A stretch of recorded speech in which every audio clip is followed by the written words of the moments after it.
Welcome back. We're on day 3 of week 1 today, and this time we're discussing a longer passage. It's John chapter 1, verses 35 to 51, and we're still in this week of firsts. We saw the first witness called, the first piece of corroborating evidence was given, and today we see the first disciples being called. We saw in our homework that Jesus' first disciples were actually first John the Baptist's disciples. But when they hear John identify Jesus as the Lamb of God for the second day in a row, they move from following John to following Jesus. And Jesus immediately asks a question of them. And it's this question in a passage full of questions. But he asks them, what are you seeking? Or essentially, what are you looking for?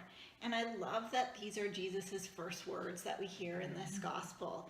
And I think it's important that we ask this of ourselves too. If we're coming to him, what are we looking for? And for each of us, this might be different. It was for each of the disciples. Each one called had an individual response. Andrew, one of those first 2 disciples, and the other one isn't named, so it might be John because he doesn't refer to himself by name in this gospel. But whoever it is, the unnamed man and Andrew, they both respond by calling Jesus rabbi or teacher. And so maybe they were looking for knowledge, for wisdom or understanding. And that's definitely a reason that people come to Jesus. But what other responses do we see to Jesus in this passage? Well, Andrew brings his brother Peter to Jesus by saying, "We have found the Messiah." So obviously, they were looking for the Messiah. They were looking for someone to be an answer to escaping the Roman oppression that was of their time. And this person, this Messiah, would also be the one to lead the Jewish people to a place of significance once again. Mm-hmm. And Philip, after he is called to follow Jesus, he finds Nathanael, and he brings him to Jesus with the words, "We have found the one that Moses and the prophets wrote about." And so Philip might have been looking for that conclusion to the Old Testament scriptures, the one that Moses and the law and the prophets foreshadowed was coming. Mm-hmm.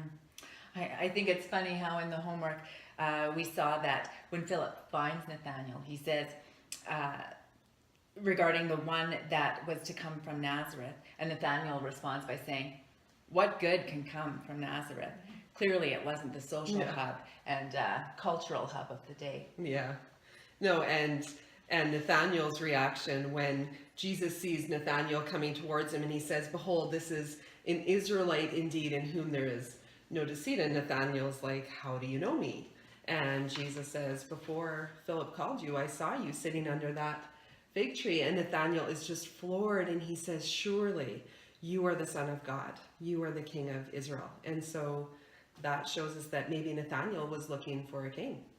Mm-hmm. And if we read through this passage carefully, which is something we'd love for you all to do, by the way, we see this back and forth between the phrases of "we have found" and "come and you will see." And we've seen by the titles the first disciples used to refer to Jesus that they might have been looking for a teacher, the Messiah, the fulfillment of prophecy, Son of God and King. And Jesus was all those things, and he would fulfill all those roles, but often not in the way that they expected. And why was that?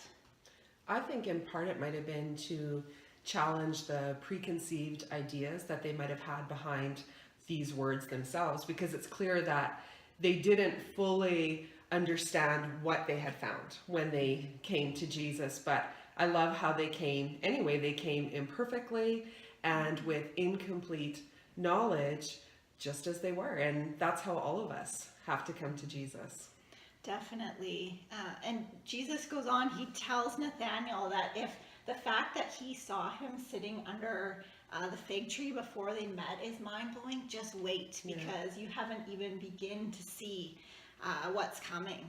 And they'd see way more than that. Jesus said in John 1 verse 51, he said, "Truly, truly, I say to you, you will see heaven opened and the angels of God ascending and descending on the Son of Man." And this is the first truly, truly statement we hear Jesus speak in the gospel. But every time we hear that, it's a strong signal to sit up and listen, because what's coming next is important. So first there's this listen up.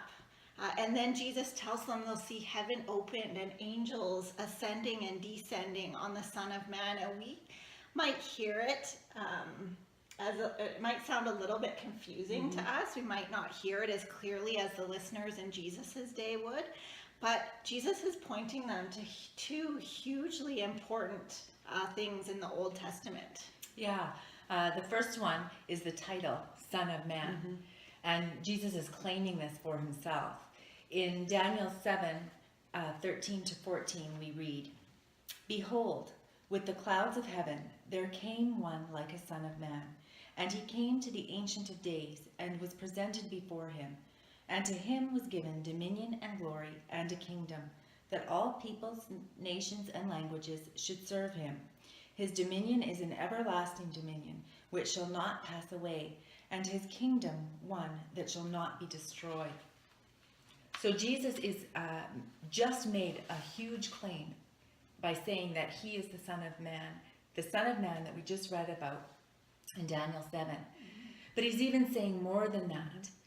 As we saw in our homework, there's a deeper connection in this picture of an opened heaven with angels ascending and descending on the Son of Man. And by referring to that, Jesus is saying that he is Jacob's ladder.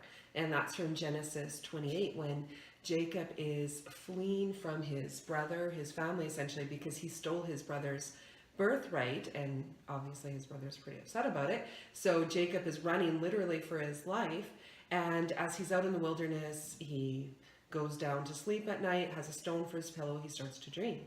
And as he dreams, he sees a ladder that's resting on earth, and it ascends into heaven, and then he sees angels going up and down on this ladder. And then Jacob hears the voice of God, and God promises to him that he will not leave Jacob until he has fulfilled the promises that he made to his grandfather Abraham, to his father Isaac, and now he's confirmed them to Jacob himself.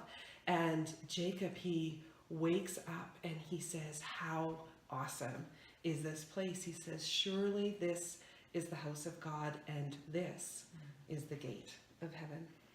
Yeah, so Jesus, he just told his disciples that he is the gate of heaven, that he's the ladder of access between God and man, and that's why he came, to invite us to come and see him, and by believing in him, to gain access to heaven.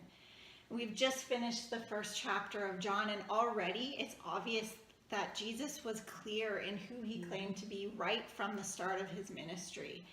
He didn't mince words. He didn't beat around the bush, because seeing who Jesus is our only access to heaven. And so coming to Jesus with our eyes open to see is a big deal with eternal consequences.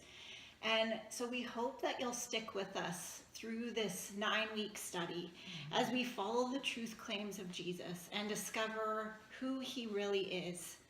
But that's it for today. Join us again tomorrow as we close off week 1 of our video blogs. And we hope you have a great day. See you next week. Bye. Bye. Bye.